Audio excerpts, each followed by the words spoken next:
ঢাকায় দ্বিতীয়বারের মতো অনুষ্ঠিত হচ্ছে বাংলাদেশ চীন গ্রিন টেক্সটাইল এক্সপো।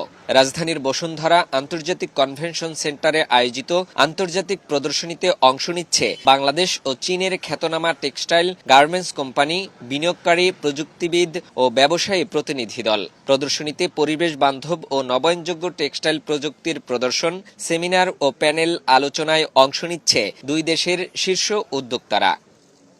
বৃহস্পতিবার সকালে ৩ দিনব্যাপী এই প্রদর্শনীর উদ্বোধন করেন শিল্প, বস্ত্র ও পাট এবং বাণিজ্য মন্ত্রী খন্দকার আব্দুল মুক্তাদির। সঙ্গে ছিলেন ঢাকায় নিযুক্ত চীনের রাষ্ট্রদূত ইয়াও ওয়েন। এ সময় সাংবাদিকদের বাণিজ্য মন্ত্রী বলেন, চীন বাংলাদেশের সবচেয়ে বড় বাণিজ্য সহযোগী। বন্ধ মিল কারখানা চালু করার জন্য বিভিন্ন দেশের সাথে আলাপ করছি, যাতে প্রত্যাশিত বিনিয়োগকারী আমরা পাই। চায়না একটা সেটার বড় উৎস হতে পারে, আজকে সেটি আমি উল্লেখ করলাম। চায়না অনেক উন্নতি করেছে তাদের এখানে, তারা ইন্ডাস্ট্রিয়াল স্কেলের সোলার পাওয়ার জেনারেট করে হাজার হাজার মেগাওয়াট।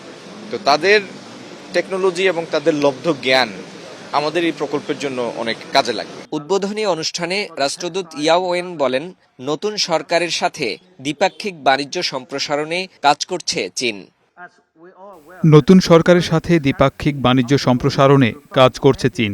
গ্রিন টেক্সটাইল খাতে প্রযুক্তিগত দিক থেকে সব ধরনের সহযোগিতা করা হবে।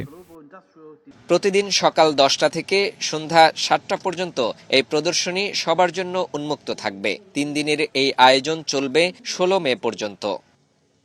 ফাহিম মুনাইম, বৈশাখী সংবাদ, ঢাকা।